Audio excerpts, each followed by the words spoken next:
Alentejano.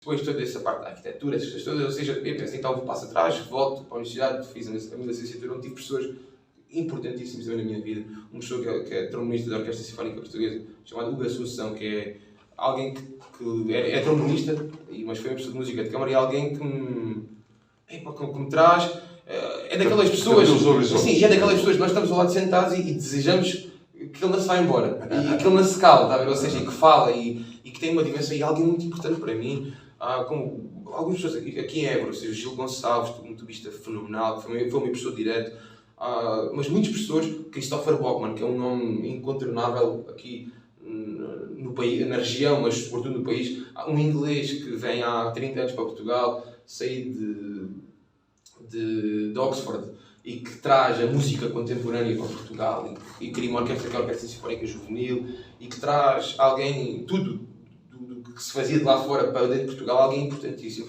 um compositor espetacular, e um professor que também me trouxe muito. Ou seja, trouxeram aquele espírito de que a banda não tem que ser só para a procissão, para a tourada. Sem dúvida, ou seja, e estamos aqui a falar de alguém ligado ao mundo sinfónico já. Dos espetáculos mais giros que eu vi, destaque aqui 3. GNR com a banda da GNR. Uma coisa no pavilhão Atlântico notável. É claro que aquela banda da GNR beneficiava de uma coisa. Eu entrevistei o maestro, ele era saxofonista no grupo de baile, que fizeram aquele tema muito famoso, o Pacholi. E ele disse mesmo, é claro que eu gosto de GNR, e quando surgiu esta hipótese, mas o resultado final, divinal, chutes e pontapés com banda, com a Orquestra Sinfónica, lindíssimo. O próprio Tony Carreiro, com uma orquestra de cordas, de sopros, em que a envolvência de todos aqueles instrumentos, quem está a ouvir, podem dizer, mas a música, o que importa na música é nós sentirmos bem a ouvir. Acho que os melhores álbuns de sempre, assim, não é? Parcerias, são os Metallica com a Orquestra. Os Metallica, os Scorpions, com a Filarmónica de Berlim. Ou seja, e cada dia que passa, por exemplo, aquela ideia da banda filarmónica ou da orquestra que só tem que tocar o Schubert, o Mozart. Sim. Não. São músicos multifacetados. Eles tocam o que puserem à frente da pauta. E muitas das vezes essas parcerias surgem do desejo e do gosto. Por exemplo, no caso dos Metallica, do mestre que dirigia esse concerto, era um fãzaço de Metallica e tinha os arranjos daquilo feito há anos. Surgiu a oportunidade e pronto. O resultado final é uma coisa... E depois, a própria... Hoje em dia já não tanto, porque já é algo, não é vulgar, mas é algo já normal. Sim, já quase todos os grupos gravam. E querem gravar. Porque já perceberam que enche uma música. Quando usamos o termo encher, para as pessoas perceberem o que é sentirmos todos os instrumentos, o palco cheio, tudo, e sons de todo o lado. Depois tem uma coisa que é diferente de estar ali uma viola e um piano sozinho. E vamos aqui falar em números, né? Ou seja, por exemplo, a Fundação, por exemplo, Rodrigo Leão, um exemplo agora que me recordo, por exemplo, Rodrigo Leão é alguém importante e muito importante na música em Portugal, mas grava um álbum, por exemplo, com a Orquestra Gulbenkian. Gravou há uns anos atrás. Ele percebe, ou seja, é um álbum gravado pela Deutsche Grammophon, um álbum que tem uma dimensão, mas qualquer músico, por menos, mais ou menos que seja a área e o registro, o registro é estranho, mas a dimensão e a atitude musical, não há nenhum músico que não queira pisar o palco da Fundação Carlos Gulbenkian, claro. Nem que seja por um prestígio. Ou seja, por exemplo, hoje em dia há muitas, por exemplo, com orquestras regionais, até com próprias bandas filarmónicas, os nomes da praça gravam muito, percebem que isto são números. E assim, mas se tocar com esta banda, 3 ou 4 municípios aqui à volta compram um concerto. Eles enchem e compram músicas para mim e quer aparecer, ou seja, quer fazer, quer experienciar, e isso é importantíssimo. Mas pronto, voltamos atrás, ou seja, vem volta aí, ou seja, pessoas muito importantes para mim, e já aí começo a estudar a direção da orquestra. Quando estava em Lisboa, ainda em arquitetura, com aulas privadas com o Jean-Marc Villefranc, que é o maestro da orquestra académica metropolitana da ANSA, da Essa era a pergunta que faltava ali no meio. É quando é que tu passas de executante para o gosto? Já tinhas dito que com o instrumento começaste a perceber que eras o centro. E depois tive Paris, ou seja, que quase, pronto, que não é desperdício e percam, ou seja, percam literalmente, não é um pouco, Com a idade percam. aí, 18, 17, 17 ou anos, seja, é na altura do 12º, ou seja, aí sim, eu vou deixar a música. Não, mas depois, Sim, quando é que depois decides a depois direção da orquestra? 21, penso, é isto que eu quero. Tive um professor. É a idade normal para se começar a estudar a direção? Antigamente toda a gente dizia que ninguém era mestre antes dos 50 anos. Isso é uma treta. Precisamente. Literalmente. Porque As pessoas têm jeito de estudar, a se questão prepararem. é que não há cursos superiores, só uma escola que é metropolitana em Lisboa, que tem a direção de orquestra, a Escola Superior de Música de Lisboa, e a haver, já tem licenciatura em orquestra de sopros, mas em orquestra sinfónica, a haver já tem mestrado, mas a metropolitana tem, só a metropolitana tem. E isso faz com que a facilidade de entrada seja muito complicado e é mais fácil entrar alguém com 25, 26, 27, 28 do que alguém com 18. Mas isso é muito relativo, ou seja, por exemplo, o Klaus Makela, que é o mestre titular da orquestra da Philharmonie de Paris, tem agora 25 anos e aos 22 anos era mestre titular da orquestra de Oslo e da Filarmónica de Paris. Por isso, O miúdo, não é? ainda hoje é um miúdo, ou seja, é um miúdo ainda. 5 anos, a dirigir pessoas. Não, mas as melhores orquestras do mundo, ou seja, por isso, a dirigir as melhores orquestras do mundo. por isso isto é muito relativo. E o Dudamel, que é uma figura histórica e um marco, quer que gostemos, quer não, mas é alguém incontornável, aos 15 anos já dirigia orquestras, com a Simone Bolivar e com o El Sistema da Venezuela. Por isso a idade é muito relativa. Como há pessoas que aos 40 anos decidem e entram para a carreira internacional aos 40 anos, claro que nós temos essa noção, não é? Eu tenho essa noção que é mais fácil se entrar aos 20, chegar aqui. Se entrar aos 30, se calhar só já chega aqui. O percurso vai encolhendo, não é? E é isto que hoje em dia, o meu exercício diário é isso, é perceber... Se mesmo com 15 anos já a dirigir grandes orquestras, é lógico que até aos 60 tem um percurso, até aos 60, 70. Sim, e hoje ainda tem 42, por isso... Não tem limite, portanto, eu uma sei, pessoa com 50 anos, epá, o limite, tendo em conta a esperança de vida, é já muito mais curto, não é? E as portas de matemática, sem dúvida. Aritmética, nem sequer é matemática, é aritmética. E às vezes as coisas, há oportunidades, e acho que as pessoas têm jeito, são boas. Há que acho que a sorte dá muito trabalho, é um facto, mas às vezes há momentos, há coisas que acontecem e que são preponderantes e que podem mudar o percurso das coisas. E decidi, vocês estavam em Lisboa ainda, volto a dizer, meio perdido, não era meio, estava perdido. Muito indeciso, vagueava de uma coisa para a outra e tive um workshop com alguém que me disse: tu devias estudar composição e devias começar a estudar direção de forma particular para te preparares e coisa. E pensei. E depois tenho muito aqueles repentinos, ou seja, eu sou muito do 8 ou 80, não sou muito. E às vezes, e é isso que esse tempo me assustava, ou seja, ali aquele. E é isso que eu não gosto da minha vida, ou seja, está a ver aquela. Mas no intermédio, não gosto. Não gosto, nem para cima nem para baixo. Não gosto baixo. muito de rotinas, ou seja, nem para cima, apesar nem de ter para baixo. muitas rotinas hoje em dia, Sim, mas isso são assusta. rotinas que tu criaste na Sim, tua... e às vezes começam desconfortáveis. E que não gosto muito, ou seja, sou muito 880, ou tudo ou nada. E acho que um dia que perder isso, digo-me outra profissão. Estou a ser muito, muito sincero, ou seja, digo-me outra profissão. Eu penso que para dirigir, isto é como se vamos outra vez ao Sim, desporto. Quer dizer, um treinador tem que ser 8 ou 80. Sim. Ou é muito ambicioso Sim. e faz de tudo para vingar, ou há aqueles que são treinadores, E mas acho mudam que- de clubes, se for preciso no mesmo ano, treinam 4 em Sim, 5 sem clubes. dúvida. Ou seja, e há aqueles que ficam uma vida inteira num clube. Sim, sem dúvida. Não é? Um maestro, como está a dirigir, estamos a falar sempre de direção, eu acho que tem que ser assim. Uma pessoa se entrega Sem de dúvida. corpo e alma e de cabeça, então mais vale não fazer, não é? E acho que é isso, ou seja, que é... Falta, às vezes, aquilo que me assusta um bocadinho. Continua a assustar, ou seja, porque isto é felicidade e tormento diário. Que é, às vezes, a dúvida continua sempre a persistir, ou seja, e será que consigo? Será que... Porque, às vezes, o meu contentamento é muito O relativo. nível de exigência é muito alto. É muito não relativo, ou Tens seja... um nível de exigência lá muito em cima. E eu respeito sempre, tenho muitos amigos que dizem: Ei, mas tu vives do quê? Ou seja, e vais viver do quê?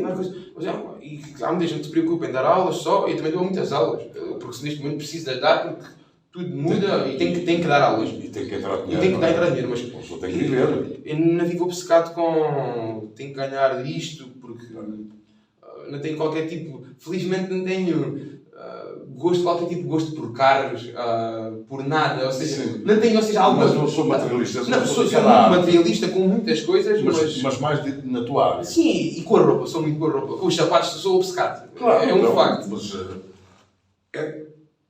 uma vez mais a autoestima a funcionar. Talvez, Queres calhar. parecer bonito, porque tu tens que te apresentar às pessoas. Sim, sem dúvida. Portanto, é normal que queiras estar sempre bem vestido, porque o chefe da orquestra é o primeiro, o Sem maestro. dúvida, e acho que tem que estar... Quando se vira para o público, os músicos estão todos atrás, é ele que está à frente. Sem dúvida. Portanto, é natural que haja essa vaidade de querer apresentar bem. Não, por isso, É e às normal, vezes- não. e- Agora, é diferente de dizer assim, eu como maestro tenho que aparecer com um Ferrari. Não, isso, ou seja, não tem Quer qualquer... dizer, ninguém, as pessoas que vão ao espetáculo não vão ver se chegaste com um Ferrari ou não. Ora está, por isso é que ainda hoje procuro sempre fazer tudo aquilo que me realiza. Claro. Independentemente se ganhe muito dinheiro ou não. Às vezes tenho parcerias. Eu, por acaso, vi uma das conversas de improváveis Com o Mário. foi com o Mário, um grande amigo, somos amigos, Claro. e também com o Francis. O Francis sim, o Francis, ele destacou porque fizeste a banda sonora do filme. Sim, e o Francis tem às vezes o exagero de quem gosta. Ou seja, Não, ele elogiou. sim, mas o exagero é sempre típico de quem É um gosta. realizador, é também um diretor. Sim, não é? sem dúvida. Portanto, ele valoriza Por exemplo, as pessoas que trabalham Por com exemplo, ele. experiências que é dessa, ótimo. que economicamente podem não ser nada, mas, por exemplo, aprendi por exemplo, com isso que, com a experiência dele, que um frame e um segundo é uma vida. Precisamente. Coisa que eu não tinha noção, ou seja, e muito importante, por exemplo, coisas que às vezes faço com vídeos e sincronizado com a eletrónica, que um segundo é uma eternidade, é uma vida, ou seja, toda esta experiência existe porquê? Porque estou completamente despretensioso do dinheiro, ou seja, se amanhã me disser, olha, queres ir fazer um concerto, sei lá, a Nova Iorque, mas só conseguimos pagar as passagens de avião, se aquilo me agradar, se já que for bom para mim, eu vou, independentemente, e se calhar às vezes, coisas que me podem pagar muito bem, eu digo que não. Tens que andar lá com uns hambúrgueres por ser mais barato, mas vais realizar. E nesta profissão, quem quer dirigir, dirigir há muitas coisas para dirigir, ou seja, mas aquilo que pretende para mim, ou seja, tem que se investir. E vamos ser, e não é dar borlas, é investir, isto é investimento. Sim. E pronto. Sim, para os outros é borlas. Sim, mas e para ti depois- é um investimento. Só faço isto para se me pagar. Às vezes, e muitas vezes, e depois tem um lado que é muito complicado, às vezes é muito complicado dizer que não. Tem um não muito difícil às vezes. E às vezes as pessoas abusam. Mas os músicos abusam muito. Às vezes abusam. Há muito mas, essa coisa do. mas a maior parte das vezes faço porque gosto e porque são meus Claro. amigos e porque... Conheço muitos músicos, todos eles se queixam disso de. Pá, mas aquela malta dos restaurantes. Sim. Epá, vens aqui, porque é que não trazes o instrumento e tocas? Sim. Ele diz, desculpa, mas os clientes também vêm aqui, bebem e vão embora. Pagam se quiserem. Não, Ou seja, quer dizer, é complicado. É uma profissão, mesmo que não seja profissão, mesmo que seja um hobby, o ir tocar, uma pessoa está a atuar, Sem dúvida. estás a perder o teu tempo, E é um estar grande ali com o investimento, há uma grande cliente, formação. e há todo esse investimento feito Uma para caixa, cá. por exemplo, só Portanto, uma não caixa tem de que fazer pacotes custa borlas. 30 euros. Pois. E dura 2 semanas se tocar é muito. 30 euros, ou seja, está mais caro, isso é mais caro que a gasolina. Mas é muito caro, o material é muito caro. Os impostos que se pagam em Portugal relativamente aos instrumentos, eu não sei, não tenho bem essa noção ainda, mas antigamente havia um imposto que era considerado quase um imposto de luxo. O IVA era superior. Eu pergunto, é assim que se trata a cultura em Portugal. Mas é verdade, ou seja, São um estes instrumento, pequenos pormenores, não é? um instrumento profissional é caríssimo, é muito caro. Estamos a falar que nós muitas vezes nós temos um carro dentro da bagageira do carro. Muitas vezes o meu instrumento é muito mais caro que o carro. O meu é muito mais caro que o carro. Ora, está. E a maior parte de todos os músicos, o instrumento custa, profissional custa menos 6 mil, 5 mil, 7 mil, 8 mil. E a partir daí para cima, nas cordas, tenho um amigo que tem que vender um carro, um Audi, topo de gama, para comprar um violino. Stradivarius não, mas para comprar um violino, muito caro. Mas estão no Stradivarius, é? Alguns 50 milhões. milhões. Sim, A maior parte dos Stradivarius. aqueles clássicos mesmo. Não, os Stradivarius só existem os clássicos, instrumentos de coleção, ou seja, instrumentos que não são vendidos, Já não instrumentos há. que pertencem à Fundação. Portugal tem alguns, Museu da Música Portuguesa, sei que tem um violino, tem um violoncelo, e o que é que acontece? Muitos destes instrumentos são tocados, são emprestados pelos museus, pelas fundações. Eu não sei se é o governo de França, se há alguma associação ligada ao governo de França, não tenho a certeza, que tem a maior coleção de Stradivarius do mundo, por causa que eram os violinistas do rei, na altura da corte francesa, compraram e era tudo Stradivarius e preservaram-nos. E, por exemplo, um solista internacional, um violinista, por exemplo, vai tocar a Paris e essa fundação faz questão que esse solista toca um instrumento. Com Stradivarius ou com outros Portanto, quem tem um Stradivarius tem vários Ferraris ali na mão. Sim, muitos mais Ferraris. Que é isso mesmo. E muito mais exclusivos do que um Ferrari. Portanto, isto para fazer a tal comparação com o preço. Sim. Isto não é uma arte barata. Vamos comparar, por exemplo, um quadro, assim, por exemplo, Mona Lisa, que é um quadro que podem atribuir um valor, mas que nunca será vendido. Nada.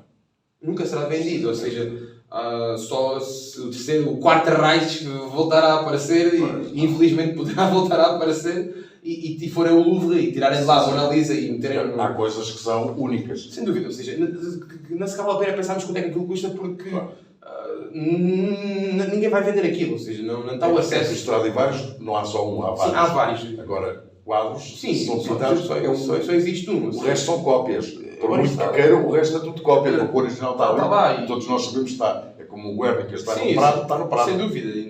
Portanto, e pode fazer uma viagem a MoMA a Nova Iorque ou ao Museu d'Orsay, mas volta sempre à casa. Portanto, voltando outra vez, começas a estudar já a parte de direção. Sem dúvida, ou seja, começo com um mestre chamado Jean-Marc Buffon, que é um mestre francês. Sempre tiveste... Eu tenho um amor inteiramente pela cultura francesa, desde o cinema é um país que respira cultura, pois. Não só a França, mas tem... Mas França, sim. E na música, e este mestre traz-me... É um mestre que estudou em Moscovo e no Conservatório de Paris e tem o rigor russo com a beleza e a sua... Sim, olha isso que eu sei, ou seja, com o savoir-faire francês, ou seja... E alguém também põe beleza em tudo. E alguém muito disciplinado, ou seja, e aí começa, ou seja, alguém que no básico... Ou seja, ali o pragmatismo dos russos, que na parte cultural ninguém pode pôr em causa. Todos e aqui não falamos de políticas, nada, é cultura. Eles são dos melhores executantes em bailados, em orquestras, em tudo. Portanto, e isto, mais tudo tem a ver com arte. Todos os países da antiga União Soviética são magníficos em termos de música, em termos de cultura, ou seja, é um país... balé, de tudo. Portanto, e esse juntava o pragmatismo russo com a sutileza e a beleza francesa. E é o professor de todos os nomes que hoje em dia, os estudantes portugueses, Joana Carneiro, Pedro Neves, todos estudaram com ele. E depois, como aluno externo na Escola Superior de António Pinho Vargas, em composição, ou seja, para ter uma noção, acho que é importante ter noção do que... Porque as pessoas acham que ser um mestre é ser o mais elegante possível. Isso não, ou seja, conhecer... Até porque há mestres completamente... É conhecer o melhor possível e ser o mais fiel àquilo que nós temos à frente. Porque é ali que está a nossa profissão. Já agora, na pauta vocês têm lá a referência dos instrumentos todos? Todos, sim. Todos. Ou seja, isso é possível? Não, ou seja, por exemplo, cada músico numa estante tem uma parte de cava, como dizem os italianos, uma parte de cella, ou seja, que é a parte individual. E quem dirige tem os espanhóis chamam de guião e os ingleses chamam de full score, ou seja, que tem tudo, ou seja, as vozes todas, ou seja, tem que haver uma leitura enquanto que o músico ouve na vertical, mas toca na horizontal. Quem dirige tem que ler na vertical e ouvir na vertical, ou seja... Tem que ouvir o conjunto. Sim, tem que ser lido assim, ou seja, o Marcelo lê na diagonal, né? nós lemos na vertical. Uma que eu tinha a fazer mas isso podemos fazer já, porque isto atalhamos caminhos. Porque eu acho que para um leigo, quando nós vemos aquela mãozinha a mexer, quer dizer, os músicos estão a olhar para o maestro. Sim. Se gostarem dele, mais. Se não gostarem dele, menos. Mas, sim, ou seja, quem dirige... Aqueles movimentos ajuda, e aliás, para as pessoas perceberem, é que a malta tem na brincadeira, diz, os maestros mexendo assim as mãos. Mas é isso que nós vemos. Mas agora, aquilo terá com certeza muita informação para o músico. O gesto, sobretudo em orquestras menos estabilizadas, falando assim. Há orquestras, isto é muito... É como um jogador de futebol, ou seja, um jogador de basquete, ou seja o que for. Estamos sempre a associar o desporto. Sim, mas a cultura e o desporto... E acho que é sempre muito complicado dizer que alguém é o melhor. Porque é sempre subjetivo. E há orquestras que são muito individual. E há orquestras que são muito boas. Coletivo, sem dúvida. É sempre o coletivo. E há orquestras que são muito boas num tipo de repertório, outras orquestras que são muito boas num tipo de repertório. Mas, sobretudo nas orquestras menos estabilizadas, ou seja, não digo mais fracas, mas com menos experiência, os mestres são muito mais importantes do que nas outras. Porque o gesto, o som sobretudo, é muitas das vezes consequência do gesto. E às vezes quantidade não significa qualidade. Isso é uma coisa que eu tenho aprendido muito nesta coisa. Ter aqueles gestos quase de zorro, muitas das vezes, tem a ver, como diz o nosso amigo de bola. Mas a verdade é isto, ou seja, mas aquilo que está ali, ou seja, porque é a função do mestre, ou seja, isto é outra coisa. Sim, aquilo não é um maluco que está ali a fazer gestos, mas está a dirigir uma orquestra. Um assunto que puxa o outro, porque muitas vezes a ideia que tem é que quem dirige tem que ser o melhor músico. Ou tem que ser o melhor. E isso muitas vezes não acontece muitas das vezes, porque acho que é muito complicado. Por exemplo, alguém que começa agora a dirigir, com os 30 anos dirige uma orquestra que toca com um violinista que já com 50 anos, que está farto de tocar aquilo, e estamos a falar de músicos de alto gabarito, não significa que seja o mestre, tinha que ser melhor do que ele.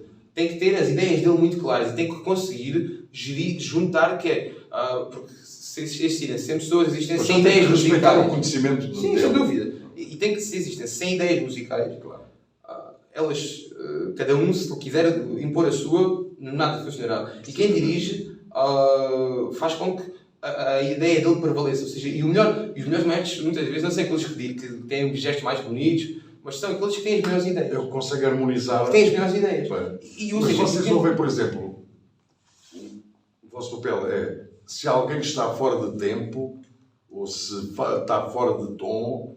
Tudo. Ou seja, mas aquele braço, ou seja, vamos aqui falar que... aquela ondulação... Sim, ou seja, isto é, dizer, basicamente... Dá a ideia de ondulação? É um compasso, ou seja, é um compasso, ou seja, de uma forma mais esteticista, de outra forma mais elegante, menos elegante. Mais agressivos. Sim, mas isso tem a ver com o pé da música, ou seja, com as indicações também, as partituras, se é forte, se é piano, se fala de coisas mais simples para toda a gente perceber, se é forte, se é piano, Eu tinha um amigo que diz que, o mestre para mim diz muitas vezes, na música só há dois tipos de música, boa e má, e só há duas coisas que os mestres pedem, que é mais forte, mais piano, mais lento e mais rápido. Resumindo e concluindo, isto é assim. Mas claro que existem mais coisas. Existem sinais que os músicos percebem e que o gesto faz com que o som seja consequência disso. Ou seja, mas aquilo é uma forma, por exemplo, a saber de uma forma muito simples para que os músicos saibam onde está toda a gente. Mas numa orquestra, já estamos a falar nestas orquestras grandes, se o mestre se virar de repente, eles continuam a tocar, não? Sem dúvida. Ninguém falha. Mas... apesar de estar ali o orientador, o diretor, aquela máquina está de tal forma oleada que já não vai falhar. Ou seja, contudo, porque num grupo, por exemplo, no conjunto, mesmo que sejam 10 músicos, quer dizer, não está lá um maestro. Sem dúvida. Eu acho que eu comparo muito a música à pintura, e até porque é uma ligação intrínseca e indissociável. Ou se calhar ao teatro de antigamente com o ponto. Sim, sem dúvida, sim, mas o ponto estava ali a lembrar o texto. Ou seja, por exemplo, a figura do maestro é uma figura que não, por exemplo, com Bach não havia maestro, com Mozart já há maestro, mas a figura do maestro aparece, na minha perspectiva, isto pode ser muito duvidoso, ou seja, com a ópera, que é algo superior, porque, ou seja, é necessário, efetivamente, alguém lá. E alguém lá... Não, porque, ou seja, tem que ligar, ou seja, é uma área superior, muito exigente, que não está ao alcance de muita gente, para dirigir, porque além de ser muito grande, em termos de tempo, tem que gerir os cantores, e não há nenhum maestro que goste de gerir cantores, que é sempre muito complicado gerir cantores que são figuras quase mitológicas, vamos lá falar aqui assim, tem um ego às vezes complicado. É muito gerir cantores, não só o ego, mas pela respiração, ou seja, e tem que gerir a cena, tem que gerir as marcações quase não teatrais que existem na ópera, tem que gerir os figurinos, tem que gerir a orquestra, tem que gerir o coro, tem que gerir os chulos. Mas nas óperas está no fosso. Normalmente estão no fosso, não é? Sim, mas... Ou seja, se calhar nem os atores, os cantores sim. Conseguem ver. Conseguem. E há uma coisa que às vezes o grande público passa, ou pelo menos o público em geral passa, que é o maestro vê os cantores vê o mestre, e todas as óperas, as casas de ópera na Europa têm videoaulas. Sim, têm ecrãs. Sim, os videoaulas. ou seja, há uma câmara que está a filmar o maestro e toda a gente está a ver. E isto é fundamental. Isso mostra a importância do É maestro. importante, ou seja, e o que é que acontece é como se fazer o que na pintura, por exemplo, sem tirar qualquer tipo de dizer que é melhor ou que é mais complexo ou não, porque são períodos diferentes. Mas, por exemplo, se nós pegarmos, por exemplo, em Monet,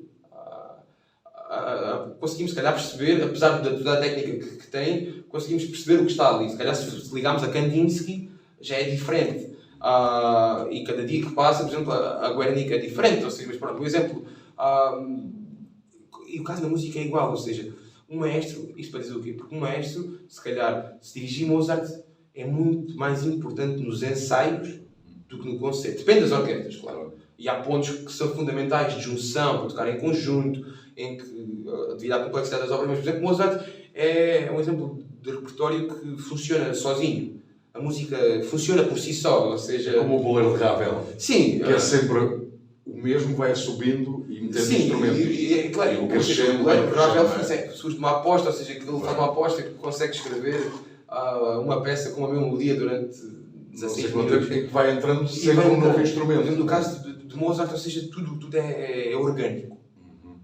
Já com Beethoven é diferente, por exemplo, que são quase contemporâneos, não são, mas são quase contemporâneos, mas fazem a par com Haydn, na primeira grande escola de Viena. Mas, por exemplo, se vamos agora a partir daí do século XX e vamos tirar a obra de parte, porque a obra é fundamental sempre, alguém lá dirigir. Por exemplo, em Mozart, na altura, quem tocava cravo ou pianoforte dirigia, a partir da ópera italiana, que alguém dirige sempre, e de Wagner e tudo. Mas a partir da música orquestral, a partir do século XX, com Stravinsky, que a complexidade rítmica, os compassos mudam, ou seja, é muito mais complexo e é tanto fundamental nos ensaios como nos concertos, porque, claro que há vídeos, nós hoje em dia fomos ver orquestras tocam sozinhas, tudo, sem ninguém, tudo, com o concertinho das entradas e tocam sozinhos. Mas é importante, neste tipo de repertório, é importante alguém... Se não fosse importante, não estava lá. Sim, sem dúvida. E são os meus bem pagos das orquestras, por isso alguma coisa... Isto é como os treinadores. Alguma coisa... Há treinadores que são muito bem pagos. Porquê? Porque fazem ganhar as equipas. Sem dúvida. Voltamos outra vez a uma orquestra como uma equipa de futebol. Cada pessoa é um mundo. E juntar aqueles mundos para conseguir um resultado é trabalho de quem está em cima. Sem dúvida. Que é conseguir unir, anular egos, anular tudo. É em prol do bem maior, que é o resultado final é a música que vai sair e que as pessoas vão ouvir. E isto seja nas bandas, nas orquestras, nos cortes, ou o que for, há boas e más estruturas, mas sobretudo há bons e maus mestres, que fazem com que o resto não funcione. Não funciona ou funcione melhor. Ou funcione melhor ou pior. Mas isso que acontece, ou seja, pronto, esta é a função. E é isso que me trouxe na altura este gosto. Começa aí, ou seja, depois vou para a escola superior, estávamos a falar com o Domingos Vargas, como o Ministério, que é alguém que me passou uma informação superior, não só da música, mas também porque é uma figura incontornável da cultura portuguesa, ou seja, alguém ligado à história, ligado a tudo, e que traz-me uma abrangência diferente. E aí percebo que é isto, e vamos apostar aqui. Vou para Barcelona, para a Escola Superior de Música da Catalunha, onde tive boas experiências, sobretudo pela dimensão da escola, pela dimensão dos músicos. Isto não fica bem dizer, mas não pela qualidade dos professores, mas pela qualidade de tudo. Uma cidade espetacular, tive boas oportunidades de dirigir algum repertório e a coisa começa-se a tornar mais séria. A partir daí dou um salto. Terminei Évora, entretanto estava a fazer as duas coisas ao mesmo tempo e vou para Madrid e aí sim as coisas mudam drasticamente para melhor. E aí tornas-te um maestro. Não sei se isso é a palavra certa, mas és, não é? Mas pronto, sim, pelo menos de papel, sim. Tu, quando profissão, o que é que pões? Músico. Sou músico, sim. Não pões estou nas finanças como músico e professor de músico, isso é assim que assim. Mas já agora há a categoria nas finanças de maestro. Acho que não sei. Também Mas não há pesquisa, diretor de orquestra. Eu tenho música, ou seja, que basicamente é... Sim, porque tu também tocas. Sim, e passei mais tempo da minha vida a tocar até agora do que a dirigir. Mas também és novo. Sim, mas... Tens muito tempo a dirigir. Mas pronto. Mas em Madrid conheço a figura central que muda a minha vida e a minha visão do que é bem isto. tenho a sensação que até aqui andava a brincar à direção. Que é um mestre chamado George Pelivanian, que é um mestre com uma slogan. A origem dele é transmite aquilo que ele tem, ou seja, que é uma abrangência total, que é os pais são arménios, mas ele nasce nos Estados Unidos e vive em Paris. Ou seja, é alguém comunal, ou seja, com um nome que hoje em dia desapareceu porque ligou-se muito mais à parte pedagógica, mas nos anos 80, alguém que ganha todos os concursos internacionais, alguém que dirige tudo, que vive com os melhores músicos, com os melhores maestros, que é o primeiro assistente de Valery Gergiev, viver com Pierre Boulez durante 10 anos, foi assistente do Carlos Kleiber, assistente do Célie Bitar, ou seja, é alguém que me traz uma dimensão, mas alguém como eu gosto, ou seja, que dá mais porrada do que pancadinhas nas costas. Bem, portanto, um rosado já noutra dimensão. Sim, ou seja, é isso, o ramalho. Mas assim, mas noutra dimensão, alguém que prova o melhor do mundo. Mas é importante. Sem dúvida, ou seja, e alguém que... Porque nós para aprendermos, se for só com palmadinhas nas costas, começamos a mentalizar que somos bons. Sim. Se formos sendo emendados, temos a lógica natural de corrigir o erro. Sem dúvida. E isso estamos a evoluir, não é? Acho que desde... Portanto, é bom ter... Acho que as minhas maiores virtudes é sou muito autocrítico. Isso tem uma coisa muito autocrítica. Desde que sejam bons professores, não é? E saibam ensinar. Coisas... Não é só ser duro, que senão... Agora, é ser duro, é ser disciplinador. Coisas em concertos... E depois ensinar. Em concertos, por exemplo... A entrada do palco, está tudo bem, e as partituras na mão, ou seja, presta isso para uma coisa. E tira uma partitura e lá, sai, entra. E dirigir de cor, ou seja, coisas assim deste género, ou seja, por exemplo, lembro-me... Isso eram testes de fogo. Sim, mesmo. Por exemplo, lembro-me, fui com ele para a Orquestra Nacional de Lille, para a França, como assistente dele, eu e um colega meu, e ele deu-nos, aquilo era um festival que ele organizava com a orquestra, e ele deu-nos um concerto a nós. Abdicou de um concerto dele e deixou-nos dirigir a nós. Não é muito normal e partilhámos o concerto, ou seja, havia duas pessoas a dirigir, metade dirigiu, o diretor dirigiu, metade dirigiu outro. E estávamos no ensaio geral, uma suíte da Carmen Bizet, uma ópera conhecida, com os solistas, coro, solistas da Eslovénia, acho eu, e estávamos, e no ensaio geral mandei a orquestra abaixo. Mas mandei a orquestra abaixo, literalmente, uma entrada fora do sítio, no coro, e bum, cai. Mas no ensaio geral, eu, à frente de toda a gente, 150 pessoas, faço isto no concerto de corte do pescoço, mas literalmente assim, mate-te. E a seguir, mas isto é pedagógico, E conheço os alunos que têm.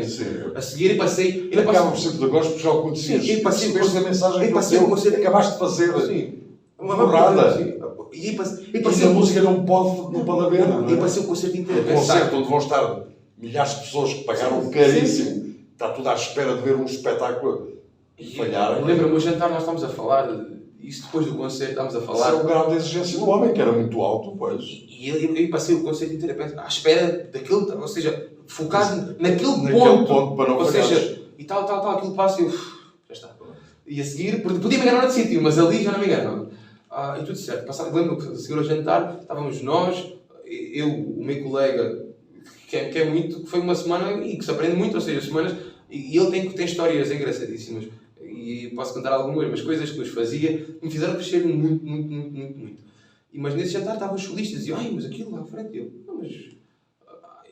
o João, por exemplo, no caso do João, não precisa de ninguém vá lá bater em coisa, não é isso. Precisamos ter que os alunos, se nós passamos a coisa, é muito bom dizer, os pais são muito bons numa idade inferior. Por exemplo, agora, todos os pais acham que os filhos, isso é legítimo, os filhos são os melhores do mundo. E nós temos que saber ser inteligentes e elegantes para explicar. Não é o melhor do mundo, pode ser bom, mas... Se trabalhar, pode ser. E isto é importante. E ele fazia isso muito bem. E era um bocado escandalizado. Por exemplo, eu lembro nessa semana, tivemos muitas semanas com eles, e sempre é isso, um colega italiano, Giovanni, um grande amigo meu, nós éramos assistentes deles, literalmente na palavra de assistente, de carregar toalhas, levar cafés, e fazíamos os ensaios das 8 da manhã, que ele não queria fazer, mas para nós era... Ele já tinha o estatuto de mas para nós era ótimo. Aliás, só o privilégio de trabalhar com alguém com esse nome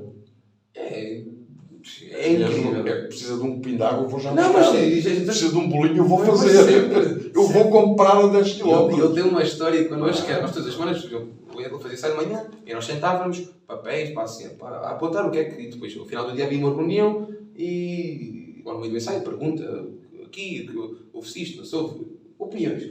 E nós escrevíamos tudo aqui, aqui, isto. E ele, nada. Está tudo bem, ouve-se bem, nada. Um dia assim, segundo dia igual. Isto foi a primeira vez que fomos com ele. Segundo dia igual. E nós escrevíamos. Não diz nada, só cafés, águas, coisas. Para fazermos os nossos ensaios, mas ele pouca intervenção, pouca perguntava, ouvia. Não questão de precisar, ou seja, mas coisas. Vai tirando notas. Sim, e auditivo, ou seja, isto tem que haver, quando estamos em cena podemos escrever, tem que gravar, que nesta zona aqui aquilo passa e nós quando voltamos atrás temos que saber que ali está isto, que ali está aquilo, e é um exercício que a experiência traz. E pronto, assim o quarto dia, 8 da manhã, vamos lá, sentamos, não nos diz nada, hoje não escrevemos nada. Não escrevemos nada, afinal do dia reunião. Então, como é que estamos isso aí hoje? Ele estava a ver tudo o que nós a fazer, ou seja, nós não escrevemos nada e logo hoje que nós... Isto é para vocês aprenderem que isto aqui não há brincadeiras, não há nada e nós, pronto, levamos um piso grande. Mas sempre atento, não é? Sempre atento, ou seja... Vocês pensavam, por isso que não me está a passar cartão nenhum. Completamente, sempre atento. Mas já me interessava era ouvir e ver. Sim, sem dúvida. Ver os vossos forma de trabalhar. Sim, sem dúvida. E sempre muito interventivo, ou seja, e quem começa a dirigir tem que ter estofo para perceber que muitas vezes a palavra humilhado não é isso, mas muitas das vezes à frente de 100 pessoas a nossa... E isso depois às vezes traz dúvidas, não é? A nossa, sim, e a nossa integridade, às vezes quase musical, muitas vezes depois tem em causa à frente muita gente que começa a rir, que começa a... E isto é complicado. E isto faz, e durante muito tempo, ou seja, como não dirigíamos... Uma pessoa que não seja forte desiste. Sim, como não dirigíamos. Porque pensa, isto é bullying. Sim, é. Não é bullying. Aquilo é uma forma dele trabalhar e assim, se calhar, forma grandes maestros. Não é? E trouxe muitas unidades, ou seja... É quase que o ensino à antiga. Sem dúvida. E as pessoas eram muito mais disciplinadores, muito mais rigorosos. Hoje, com as histórias dos bullying, não se pode fazer isto, não se pode fazer nada, os professores já não... Sim, já quase não exumam, até têm medo de chamar a atenção. Sem dúvida. Não aparece o paizinho e a mãe a dizer, porque disse, chamou a atenção. Quer dizer, estamos numa área profissional onde só entram os melhores. Sem dúvida. Porque cada orquestra mesmo tem melhores, às vezes não é. E às vezes os melhores não entram. Portanto, aqui não é por cunha. Não, continua a haver muitas. E não é cunha, não é aquela cunha. Não, é cunha de convite. E agora à frente já explico um bocadinho mais essa situação, do que é hoje essa situação. Mas só para concluir aqui, ou seja, Madrid traz-me... Sim, mas eu ia dizer, é que há um mestre. Sim. É que pode haver 100 músicos que são substituídos, mas há um mestre. Sim, sem dúvida. Só. Portanto, quem está a formar os mestres tem que ter essa preocupação. Sim, e sobretudo está a formar líderes natos que fazemos perceber que poderemos não conseguir chegar onde queremos e temos que conseguir lidar com isso e tentar fugir para outro mercado e perceber a dimensão, a horizontalidade do mercado, o que é que nos pode trazer. Isso é muito importante. Sim, porque todos podem ir para Berlim, é só um ou dois. E rodam semanas, mas é muito difícil lá chegar. Não é impossível, é difícil lá chegar. Há muita concorrência, não é? E isto é... E o Jorge traz-me isto, e depois com um lado muito familiar, ou seja, era quase uma irmandade. Que era, ele sabia que as propinas eram muito caras, muito caras. E ele sabia que nós... Vocês estavam a fazer um investimento muito forte. E que íamos, por exemplo, eu lembro-me isto aqui, nós íamos, por exemplo, lembro-me de França muitas vezes, que nós chegávamos, e ele vinha, lembro-me uma vez que ele vinha de Istambul e traz uma caixa de coibas, assim, coisa, e não, ele acaba, mesmo à Big Boss, está a ver, assim, acaba aquele coisa, copo de conhaque de 1000 euros, e nós ali, a comer uma pizzazinha, tudo bem, mas eu chegava a seguir, pagava e tomava um charuto, ou seja, vocês são os meus filhos, está a ver, vocês são os meus alunos. Tem a forma dele mais ríspida de ensinar, mas se calhar foi aquela que ele foi desenvolvendo e que deu resultado. Ou seja, fazer quando ele tinha um trabalho que ele era capaz de nos meter um buraco, mas era o primeiro a dar-nos a mão e tirarmos. Precisamente, que é, aprendam lá o que é a escuridão. Mas está lá com a mão. E quando se tem o senhor está aflito, pronto, aprendeste. E depois tiram-nos. É esta a lógica. E Madrid traz-me isso muito bom. O Jorge traz-me isso muito bom, permitindo-me fazer muito repertório, dirigir muitos músicos diferentes, muitas experiências no estrangeiro, e depois é uma profissão que a partir daí também eu faço tento fazer muitos masterclasses, marco muitos masterclasses em muitas escolas, fora, workshops, que são investimentos muito caros, mas que trazem sempre boas memórias, porque conheces novo repertório, novos músicos, novos professores e novas cidades. É a aposta na educação, na tua formação. E é fundamental. Também se não tiveres, acabam por ficar limitados, não é? Ou seja, é uma assim abrem horizontes. E acho que isso depois vai trazer aquilo que hoje em dia, os meus gostos e aquilo que tenho cada dia que passo mais cimentado aquilo que quero, deve-se muito a esta ambivalência das experiências. E do Jorge, e todas estas pessoas que não é por o Sr. Ramalho, ou o Zé Filipe, ou o Mestre Menino, que não são mundialmente conhecidos e ainda dirigiram, se calhar, os melhores solistas do mundo, que não tenham tido uma importância tão grande como teve o Jorge. No início da formação, são foram eles que trabalharam. E, por exemplo, o caso do Menino, ainda hoje é uma pessoa que eu gosto, se terminarmos essa conversa e ligo, porque amanhã tenho que fazer qualquer coisa e ligo, olha, o que é que acha disto? Claro. Alguém aqui peça a opinião e... Precisamente, sabes, que ele pergunta... E porque isto não é desvalorizar, quer dizer, tem que haver os mestres das grandes orquestras, mas também das pequenas. Sim, e os das pequenas não são menores. Sim, às vezes aliás, a grandeza é relativa. A prova disso é a quantidade de grandes músicos que saíram daqui. Portanto, tiveram grandes formadores. É claro que isto, uma vez mais comparado com o desporto, nem todos podem treinar o Barcelona, o Real Madrid. Também se tem que treinar o Vila Nova del Fresno, o Atlético de Argueiros. E temos o caso, por exemplo, de hoje em dia, infelizmente, no futebol português acontece isso muito, treinadores como o Ruben, como o Bruno Lage, que eram treinadores de segunda linha, que ninguém dava nada por eles, e que de repente e que fazem bons trabalhos e ganham. E têm uma oportunidade e ganham o estatuto. Precisamente. E é isso que é importante. Na música acaba por ser... Nem todos são Ferguson. E o Ferguson, antes de ser Ferguson, não era Ferguson. Mas também teve alguns 10 anos sem ganhar rigorosamente nada. E ser Ferguson não era Ferguson. Precisamente. Os nomes criam-se com o trabalho. E nestas áreas, então... É fundamental. E depois há períodos, por exemplo, o caso aparece Madrid, termina Madrid, e depois de Madrid abre-se um leque de oportunidades grandes. E com isso vem a pandemia.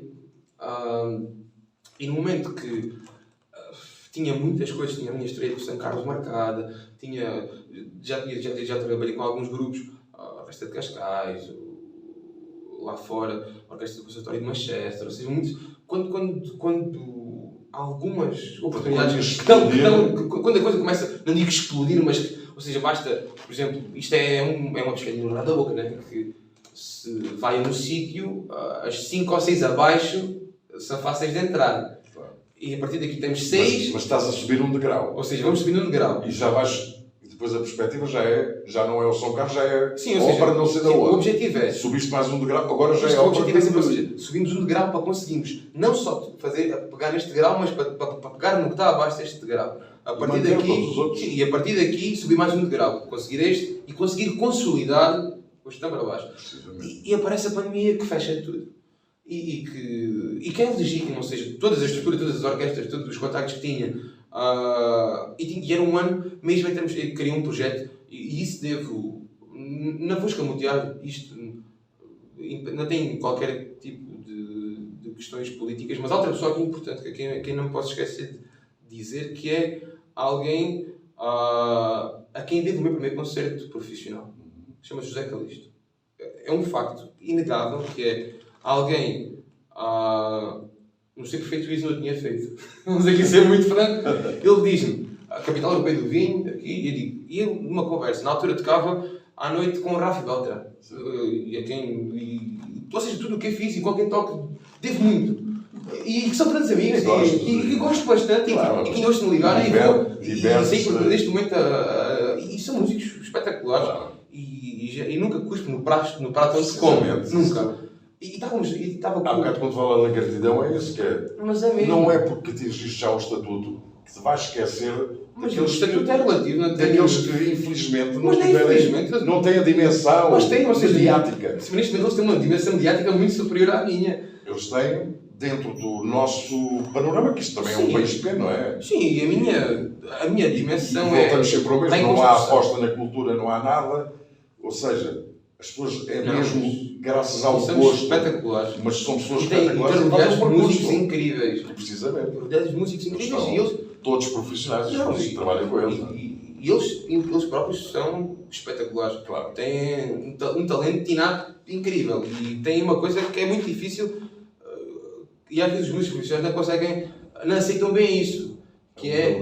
Não, e não é só isso. E a aceitação que o público tem relativamente a eles. E a facilidade com que eles têm de chegar às pessoas. Sim, Porque por ter uma grande formação e mexer muito bem os dedos. são muito empáticos com o público. E é muito difícil. Isso, quando digo Rafa, digo o Baltarano, digo o caso do Mário. Ou seja, não é necessário ter uma formação musical cheia de louvores para. Nada já tem a ver com o feitio, não é? E há coisas. Por exemplo, olha, explico assim muito rapidamente. Fui ver o concerto do Bob Dylan, que sou um grande fã, no Pavilhão Atlântico. Eu devo dizer, eu só reparei no Bob Dylan quando acabou o concerto, quando pegaram nele e ele foi à frente agradecer. O homem não disse boa noite, não disse uma palavra durante o concerto, meteu-se ao piano, a linha de cima é pequenino, mal se via atrás do piano, mas estava tudo com uma cara assim. Se queres ver em Portugal, nem boa noite diz. E às vezes. Não tocou as músicas, os grandes temas dele. Cumpri calendário. Não só fiquei a pensar que isto é uma falta de respeito destas vedetas. E às vezes a música traz, ou seja, aparece. E isso estamos a falar do Bob Dylan. Sem dúvida. E depois estamos a falar do Rafa Beltrão ou do Mário Moita, que são pessoas que não têm problemas de irem ter com o público, cantar no meio deles, serem empáticos, porque eles estão ali para ter o público. Isto é uma dessa conversa que podemos... É uma conversa que podemos falar de tudo, que é uma coisa incrível, que é... Tenho, por exemplo, não sou fã de toda da música dele, mas tenho um respeito tremendo, por exemplo, ao Tony Carreira. Eu andei uma semana com ele a fazer uma reportagem, a perceber o que era aquele fenómeno. O fenómeno Uma pessoa de humildade, uma pessoa de uma humildade e um profissionalismo incrível. Tudo o que faz é bem totalmente feito. Hoje em dia é normal, é caminhões. Ele tem uma coisa boa, tem a escola francesa, lá está. Mas está rodeado de melhores. Mas depois teve a preocupação de... Ele contava isso nas várias entrevistas que eu fiz com ele, ele dizia: a minha preocupação é mesmo ser o melhor. Sim, ou seja...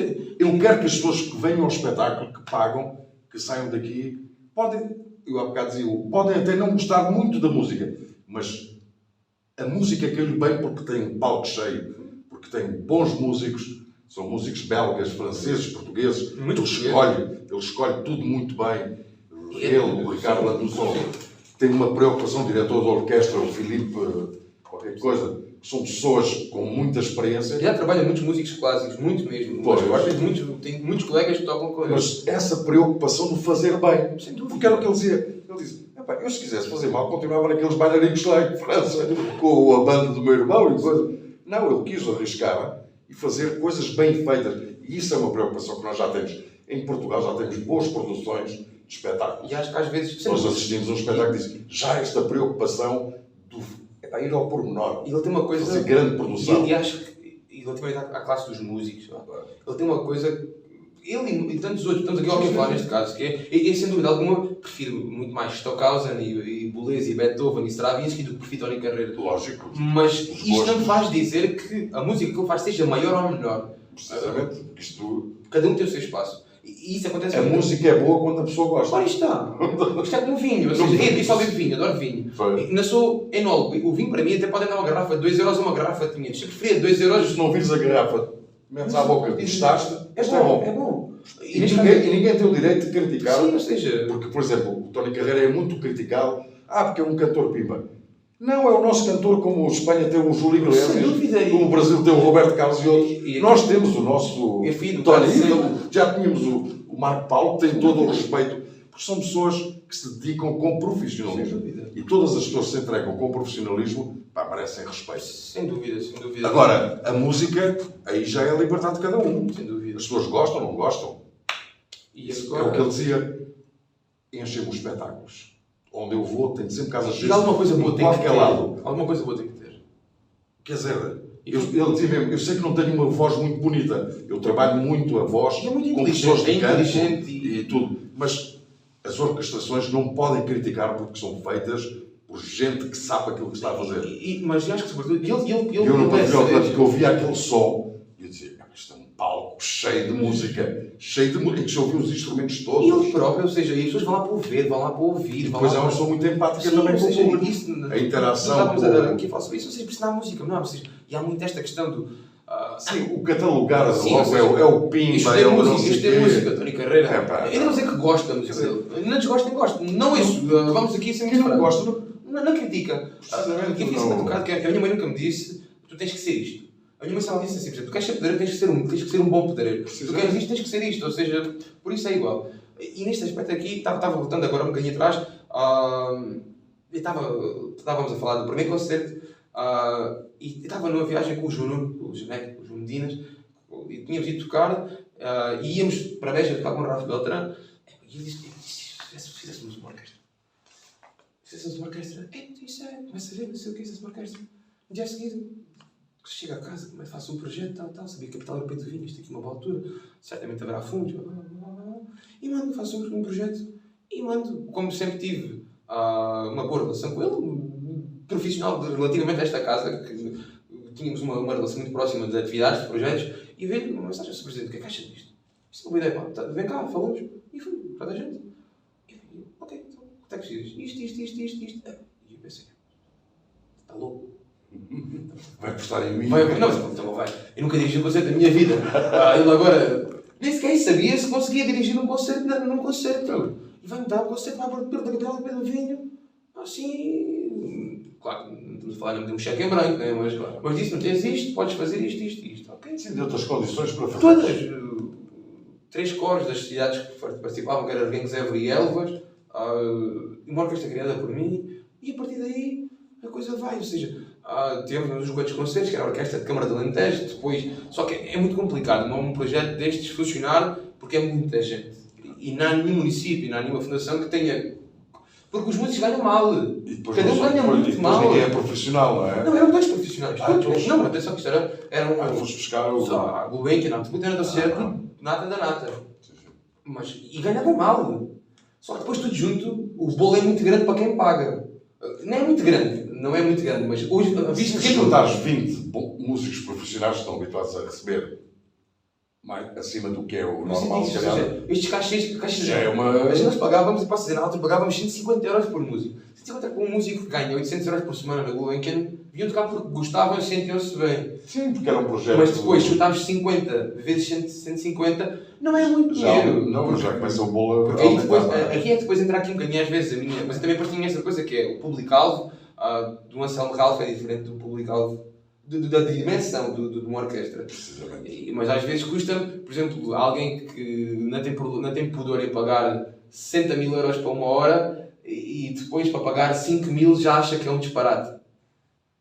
E acho que isto aqui é que tem que haver o equilíbrio. E eu percebo que... Aliás, isto nada contra o Anselmo Ralph. Não, isto vai bater um pouco...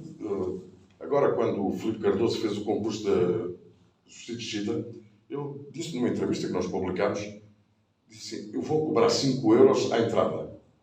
2 euros são para os bombeiros, portanto sobram 3. As pessoas acham caro, mas vão aí pagar qualquer espetáculo 20 euros. Sim. Só porque é de fora. Sim. Portanto, é essa lógica de... As pessoas têm que se mentalizar que tudo custa dinheiro. Sem dúvida. E quando se pede dinheiro, não é para as pessoas enriquecer. Mas nada, isto aqui... É acima de tudo para pagar despesas. Isto aqui é para pagar despesas, eram basicamente. despesas. Basicamente, jantares, despesas, estadias... Precisa haver quem faça alguma coisa.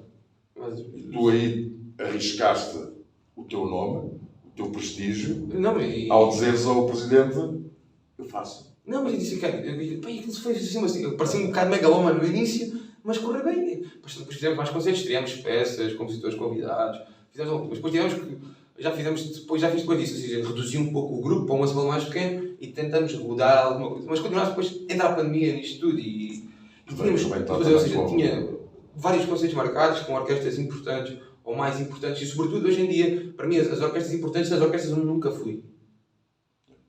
que é nova. Não, mas porque o objetivo é, acho que fui tentar consolidar, acho que não fui tentar ir para poder. Porque isto é assim, há duas hipóteses de trabalhar e nenhum mestre, por exemplo, os mestres têm das orquestras, podem ter orquestras, são titulares de orquestras, mas não, não são contratos, são anuais, mas não são contratos que é todas as semanas do mês. Por exemplo, são contratados. Mas não há exclusividade. Não há exclusividade. Há de haver alguns que são exclusivos, não é? Não. Podem ter titulares de orquestra, ou seja, são mais titulares de orquestra, mas que têm, por exemplo, 20 semanas por ano que têm que trabalhar naquela orquestra. As outras semanas do ano rodam. Podem... E isto é aquilo que procuro, ou seja, nem sequer neste momento é ser titular de uma orquestra. Claro que se dá uma estabilidade diferente de ser titular de uma orquestra, mas o objetivo é rodar todas as semanas e adoro viver em Erguém. Já vivi em vários sítios e agora nos últimos 3 meses vivi em Viena também com uma nova experiência. Barguinhos é uma cidade ótima para ter um quartel-general, para poder passar aqui o meu tempo. Ou seja, depois o objetivo é uma semana aqui, outra semana ali, outra semana aqui. E a pandemia... Vais tocar, voltas. Ou seja, esta é a ideia. O André Ria tem a base em Maastricht. Esta é a ideia. Vai tocar. O problema é que se faz 200 por ano, não para em Maastricht. E o que acontece com todos os nomes estrelas mundiais é que todas as semanas está fora. Mas isso seria o objetivo. Mas para já... Teres uma tua orquestra tua. Sim, isso era já agora, enquanto mestre, porque eu faz-me uma certa confusão muitos músicos dizerem mal do André Ria. Qual é a tua opinião? Isto é para ver que esta conversa é muito mais sobre isso. Vamos metendo e acho que o André Ria é um gênero de Tony Carreira, ou seja... É alguém que montou um projeto muito bem feito, tem os melhores a tocar com ele. Não acho que seja, de longe, o melhor violinista do mundo, não é? Precisamente. Não é. E aí... uma pessoa extraordinariamente empática com o sim, e tem uma máquina montada. Pois é uma...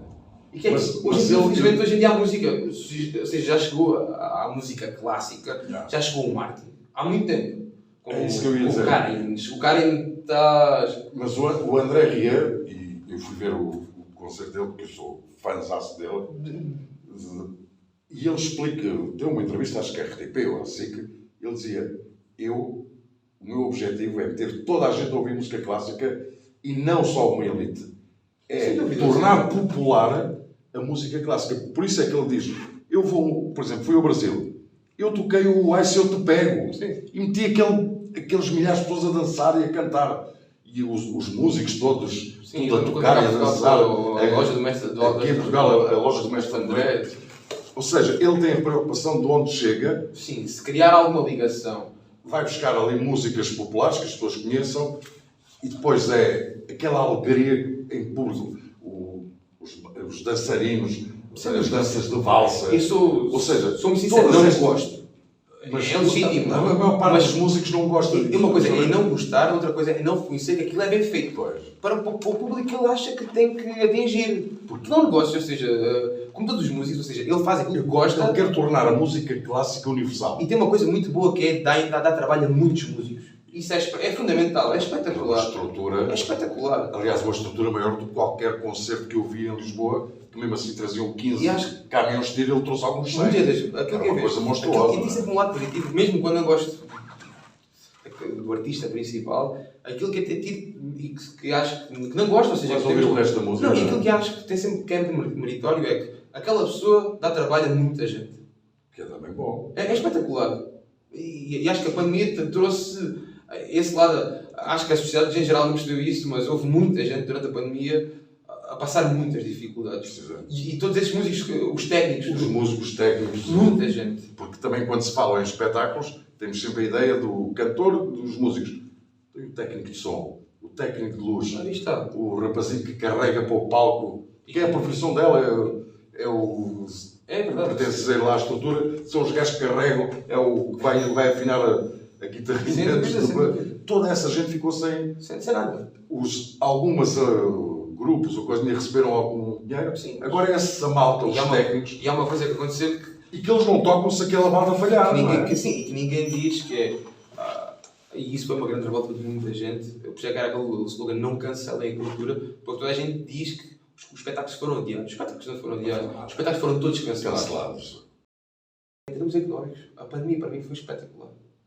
E não posso mentir, ou seja, fiz contratos novos para dar aulas, onde dava aulas online, onde ganhava muito bem, Precisamente.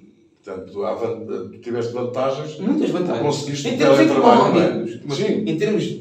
Porquê? Porque eras professora. Sim, eu sei, mas foi uma altura muito complicada, por volta a dizer, ou seja, estava tudo certo, tudo a começar a engrenar e as coisas estavam e de repente, vai à vida. Depois, final da pandemia. Finalquinha, não é? Sim, quando abre novamente o ano passado, em maio, surge a oportunidade de dirigir um dos grupos mais importantes de Portugal. E isto, ou seja, passa-se muito tempo, ou seja, que começa a criar as estruturas e começa a perceber que aquilo que eu mais gosto. Tu gostas de todo tipo de repertório, mas eu adoro música contemporânea. Ou seja, quando digo contemporâneo de compositores atuais, sobretudo de vivos, porque é diferente, ou seja, é uma experiência assim diferente. Podemos falar com os compositores, podemos falar com o que eles querem, podemos criar.